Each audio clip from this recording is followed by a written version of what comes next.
En fait, ce pourquoi j'ai d'abord voulu faire ces photos, c'est parce que ces poupées jouent dans des pièces et qu'elles voyagent beaucoup. Et j'ai toujours peur qu'un camion brûle ou tombe dans une rivière. Enfin, en tout cas, que toutes ces poupées qui sont le fruit d'un travail d'une part qui m'est chère et qui a été conséquent disparaissent. Donc c'est l'angoisse de la disparition. Et je trouvais intéressant parce que je me suis dit, effectivement, on a ce même rapport aux humains qu'on photographie. Est-ce qu'on les photographie parce qu'on a peur de les perdre? Est-ce qu'on les photographie pour figer un moment? Alors avec les poupées, c'est contradictoire parce qu'elles ne bougent pas. Enfin, elles restent, elles ont éternellement 12 ans. Mais effectivement, il y avait la peur de la perte qui a d'abord motivé initialement cette série. Ensuite, effectivement, je trouvais intéressant ce rapport contradictoire, effectivement, essayer de figer quelque chose qui de toute façon, là en l'occurrence, c'est figé par nature, et dans un mouvement inverse, vraiment contradictoire donc, par rapport à cette première donnée, c'est comment est-ce que j'anime ces poupées, parce que je travaille évidemment dans un rapport ambivalent à la poupée, c'est-à-dire d'une part j'essaie de l'animer, et en même temps je mets en avant l'objet mort, l'objet qui est la poupée. C'est des poupées que j'ai beaucoup photographiées, que j'ai beaucoup mises en scène. Donc avant de commencer cette série, ces objets m'étaient extrêmement familiers, et j'ai photographié déjà beaucoup chaque poupée avant.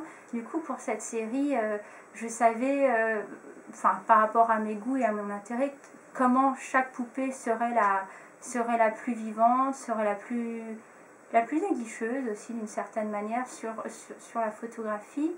Et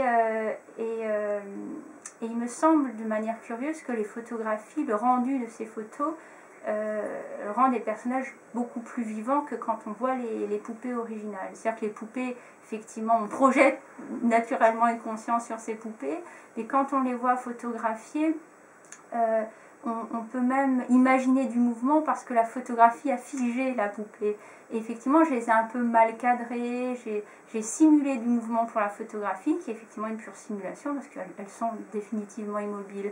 Donc je trouvais aussi, je dirais, ça faisait partie des différentes manières pour moi d'animer ces poupées. Je les anime pour la scène, mais effectivement je les anime aussi pour l'objectif, et elles réagissent tout à fait autrement pour l'objectif. Si vous voulez, pour le dire d'une autre manière, l'incarnation et la désincarnation possible de cet objet est au centre de mon travail. Ensuite, j'utilise différents médiums, et pour moi, de passer de la photographie à la scène, c'est de passer de l'anglais à l'allemand. Enfin, c'est une traduction qui fait qu'effectivement, l'objet réagit autrement, mais on travaille à partir du même objet.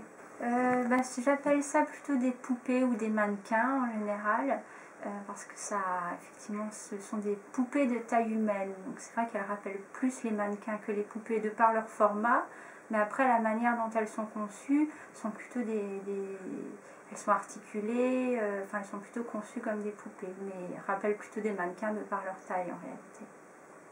Je les fabrique en collaboration avec ma mère et avec un ami, parce que c'est un travail effectivement vraiment conséquent. Mais bon, c'est moi qui suis surtout sur les visages, sur les peintures, sur les costumes, enfin je dirais toute l'apparence de la poupée, je la travaille moi-même. Après toute la partie plus technique derrière, je le fais en collaboration parce que effectivement c'est le résultat d'un très très long travail. Bon, ce sont des poupées et les visages ont été faits à partir d'enfants d'âges différents. Les fillettes une libre interprétation de portraits de Knopf d'enfants qui sont probablement plus jeunes, mais ces poupées font toutes 1,50 m de haut, et je dis qu'elles ont 12 ans parce que quand je les habille, en général j'achète des vêtements de 12 ans, donc j'imagine qu'elles ont un format à peu près standard d'enfants de 12 ans. Après c'est vrai que par rapport à leur apparence, il y en a qui ont des visages beaucoup plus jeunes, il y en a qui ont des visages plus âgés, ça dépend à la fois du modelage et puis aussi de la manière dont je vais les maquiller.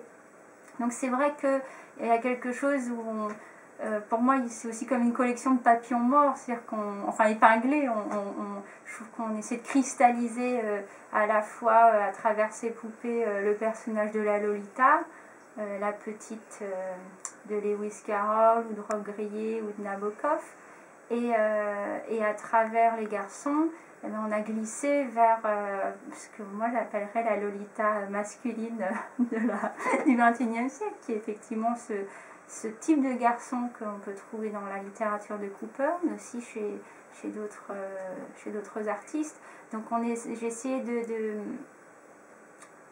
aussi de tourner autour, parce qu'on a une démultiplication de visages. On n'a pas, aucune fille ne sera l'incarnation de la Lolita, mais on peut tourner autour de ce stéréotype, comme j'essaie de tourner autour de ce visage d'un garçon. Et je pense que c'est ce qui explique aussi en partie la démultiplication d'un personnage qui se ressemble, et on essaie d'attraper ce visage qu'on ne peut pas, enfin, ou ce corps qu'on ne pourra jamais fixer, qui est le pur produit d'un fantasme, mais qui n'a pas un contour aussi précis que ça.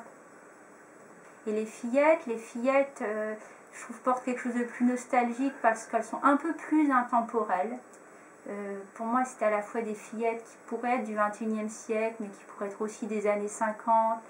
Il y a même une poupée qui est habillée, en fait, vraiment d'après qui a un costume qui est une copie d'une des fillettes de Carole. Donc les poupées, enfin les personnages féminins sont plus difficiles à placer dans le temps, et pour moi on amène quelque chose de nostalgique, d'un peu triste de ce point de vue-là. Ensuite, elles ont aussi cette attitude de filles sages et muettes, qui effectivement dégagent quand même quelque chose. Elles ont l'air vivantes, mais en même temps elles sont dans ce mutisme et cette sagesse. Les garçons, voilà, pour moi, sont beaucoup plus se situent plus facilement dans le temps. On est visiblement à la fin du XXe siècle, au début du XXIe siècle, et la manière dont ils sont habillés ou coiffés traduit alors là pour moi quelque chose qui est plutôt de l'ordre d'un romantisme plus contemporain. C'est-à-dire qu'on est, pour moi, on est dans un nouveau type de personnage à la Werther, c'est-à-dire effectivement un adolescent qui trouve du plaisir dans un imaginaire peut-être morbide, et on le voit à travers effectivement les cheveux longs noirs, qui sont très codés, les t-shirts qui représentent des groupes de rock ou de black metal. Enfin, on représente des adolescents tout en donnant des signes qui témoignent de l'univers esthétique, culturel dans lequel ils se mettent probablement délibérément. Donc je travaille aussi, je dirais, avec la beauté de cette noirceur. Donc ça reflète aussi, je dirais, le désir de la personne qui regarde les poupées. Et ce qui m'a intéressée aussi, c'est de travailler bien évidemment sur l'ambivalence. Effectivement, le fait qu'on puisse être attiré par un objet qui, de manière plus forte probablement encore qu'un humain, porte cette ambivalence à la fois de la mort et du vivant dans une oscillation qui peut générer du désir chez la personne qui regarde la poupée ou la poupée photographiée. Et les textes, peut-être 1 an et demi après que cette série photographie existe, c'est vrai que on se connaît très bien avec Dennis Cooper, et ça fait 8 ans qu'on travaille ensemble, donc je pense que ces textes sont à la fois le résultat du regard de Dennis sur ses photographies, le résultat aussi d'une grande complicité de travail, c'est-à-dire des choses, comme on dirait, un lien plus souterrain entre lui et moi, qui n'est pas forcément perceptible à travers le simple lien entre ces textes et ces photographies.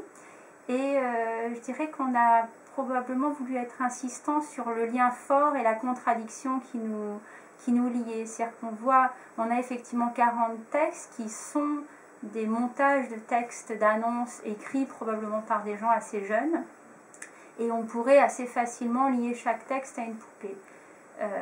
On l'a effectivement séparé dans le texte pour évoquer ce lien, mais aussi insister sur l'hypothèse autre qui serait que peut-être ces textes n'auraient rien à voir avec ces photographies. Donc voilà, je pense qu'on est... je trouve que la tension entre le texte et les photographies rapporte bien cette tension qu'il y a entre Dennis Cooper et moi. et le travail de Denise Cooper et le mien, qui est effectivement un lien à la fois étroit et évident, et en même temps, parfois en apparence, quelque chose de complètement contradictoire.